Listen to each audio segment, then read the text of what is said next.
Have you ever experienced sudden jerks when you were sleeping at night? Or did you ever feel a sentence or a situation being repeated? Like you must have said it in the past. Well, now you probably know what I'm talking about. It is déjà vu. The term itself is so intriguing, but on the contrary, every one of us has experienced it at least once in a lifetime. It has been a mystery among the scientists too for over decades now.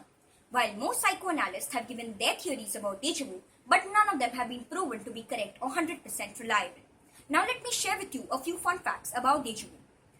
Almost 80% of the people have reported to have experienced déjà vu at least once in their lifetime. Well, that makes a shocking two-thirds of the world population. You do not experience déjà vu till you turn 9 or 10 years old. This is probably because the brain's memory function is still developing. Then, the frequency of the déjà vu experiences increases with increasing years. You probably must have felt déjà vu the most when you were 20 to 25 years old, and then it consequently decreases with increasing years. It is said that there have been over 40 theories about déjà vu, but none of them have been correct or reliable. Now, let us go back through time and see who coined the term déjà vu. The term déjà vu was first coined by the French psychic researcher Émile Bourac in the year 1876 when he experienced it for the first time.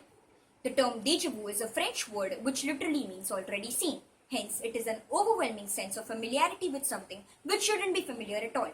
Like for example, you go backpacking across Europe and you stop by a cathedral which you have never seen before.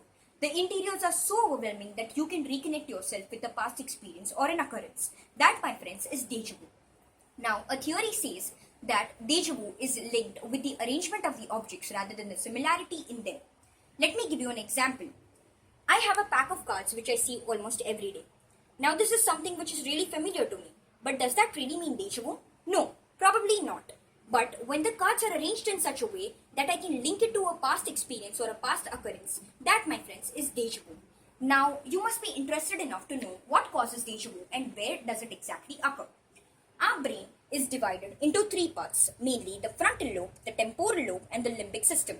The frontal lobe is associated with the future memory, the temporal lobe with the past memory, while the limbic system with the present memory. Temporal lobe is the part of the brain which is responsible for recognition and memory. Hence, it is said that much of the déjà vu occurs in the temporal lobe. Now, déjà vu is of two types according to many scientists. One is the normal déjà vu and the other is the temporal lobe epilepsy. Normal déjà vu occurs in healthy people like us. It lasts for about 15 to 20 seconds and there is no need to worry about it. While the temporal lobe epilepsy is coupled up with hallucinations and can last for about 15 to 20 days also. This is the time when you have to go to a doctor. Now, let me discuss the temporal lobe epilepsy. As suggested, it occurs in the temporal lobe and the déjà vu occurs in a person just before a seizure. Now, what is a seizure?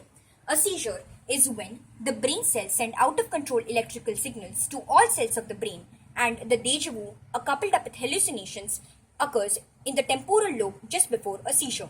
Now, the normal déjà vu, according to many scientists, has theories. Now, there are three very famous theories. One of the theories is the two parts of the brain theory. Now, there are two sides of the brain, the left brain and the right brain.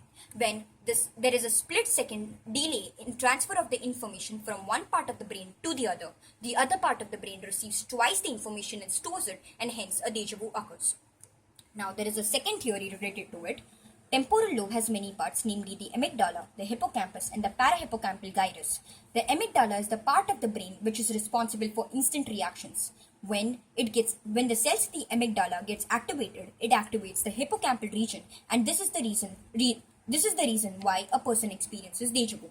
Now, a third theory is about the short-term circuits and the long-term circuits. When there is the transfer of information from the short-term circuit to the long-term circuit, sometimes it occurs that the information bypasses the short-term circuit and directly travels to the long-term circuit.